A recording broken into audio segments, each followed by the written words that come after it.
and one faculty member to make remarks at candlelight.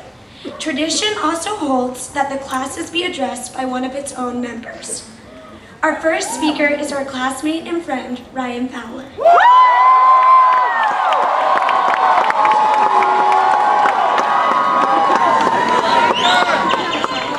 Yes. Fowler makes me a howler!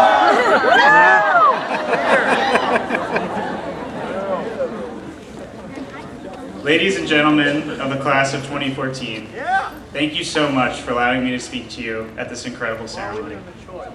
I'm sure that as your families and guests have arrived to celebrate your accomplishments with you, there's been a lot of talk about what comes next. No doubt, you have faced questions about jobs, grad school, and other post-grad plans, and received many wishes of good luck. Tomorrow, after we walk across this beautiful campus for the last time as students, we will be reminded how exciting it is to have such potential and a chance to make our mark on the world. For the whole idea of a commencement is that it is a time to look forward. We are all truly lucky to soon be armed with a degree from the College of William & Mary as we begin to embrace all the opportunity before us. We all have a lot to look forward to. But tonight, I don't want to look forward. Not yet. Tonight, we're still students and we're still here. Tonight, I want to look back and I want to remember. Because as much as commencement is a time for looking forward, it's also a time to celebrate the years we spent at William & Mary. So take a few minutes, class of 2014, to look back with me, all the way back. Specifically to the time when we were all gathered in this very yard to serenade President Reevely during orientation. Try to remember how you felt that night. If you weren't there, that's okay. Just recall a time when you were straight up uncertain what was in store for you at William & Mary. Because that night in front of the President's house, if you remember, we were all unsure what would happen next. How could we not be? No matter how excited we may have been to be at William & Mary, we were about to end a day that included moving in, saying goodbye to our families, orientation icebreakers, meeting our roommate and at least 100 other people, our first tastes of Sadler or the Calf, and a couple really bizarre skits in CW. And we were going to end that day by singing to the college president, whose succulent vocal mastery we were only beginning to comprehend. It was a complete whirlwind. On top of all that, we knew almost nothing about what our time at William & Mary would be like as we stood here in ancient campus that night. We didn't know most of our friends, what we would study, what organizations or activities we would be involved in, or whether we would study abroad. We didn't even know all of the classes we would take that first semester. But we also didn't know most of the little things that would make our time here so special and memorable. Personally, I didn't know that the next night I would go on my first Wawa run with 4 people from my freshman hall and sit on the steps of the Wren building and talk with them until 2 a.m. Those 4 people are still some of my best friends, and we refer to our bond as our friendship. I also didn't know that the guy that I really disliked from my hall, because he said he wanted to go to a different school, would become one of my best friends. And together, we would discover that the key to sanity during an all-nighter spent studying for both econ and tax would be listening to Jack Sparrow by Lonely Island on repeat.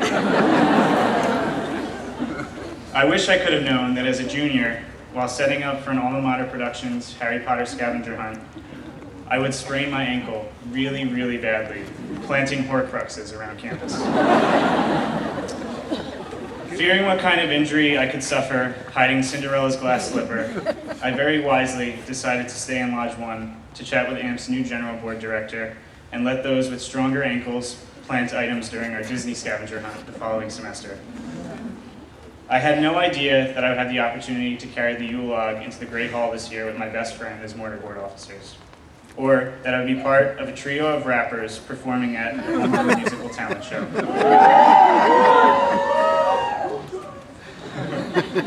Most importantly, as I chanted freshman hall cheers the night of the President's Serenade, I truly had no idea how lucky I was to be cheering for and living in Barrett Hall.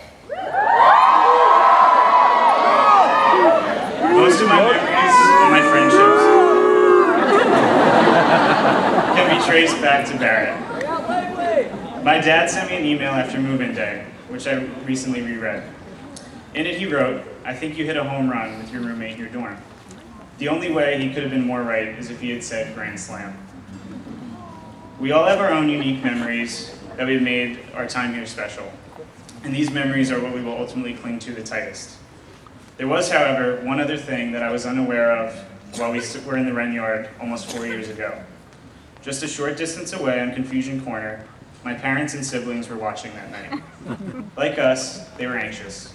But before the serenading began, they would witness something that would not only put them at ease about the tribe we had all just joined, but would also come to reflect many of our own feelings about the college.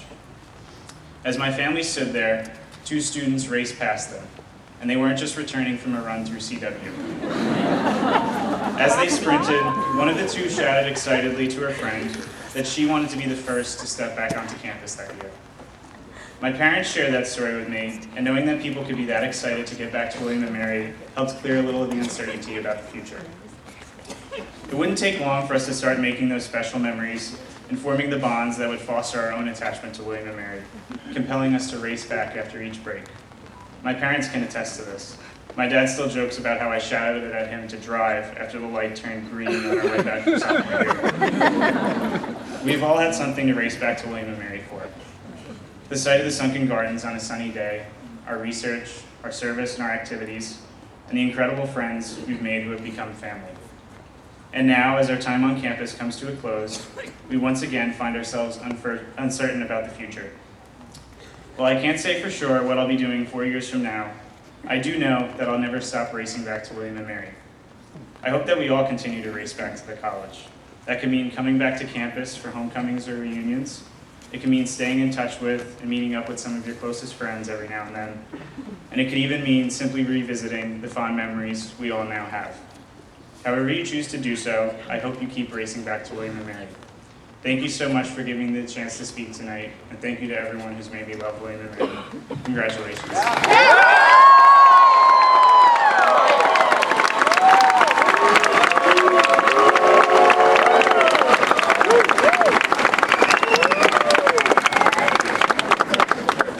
Our second speaker is also someone who's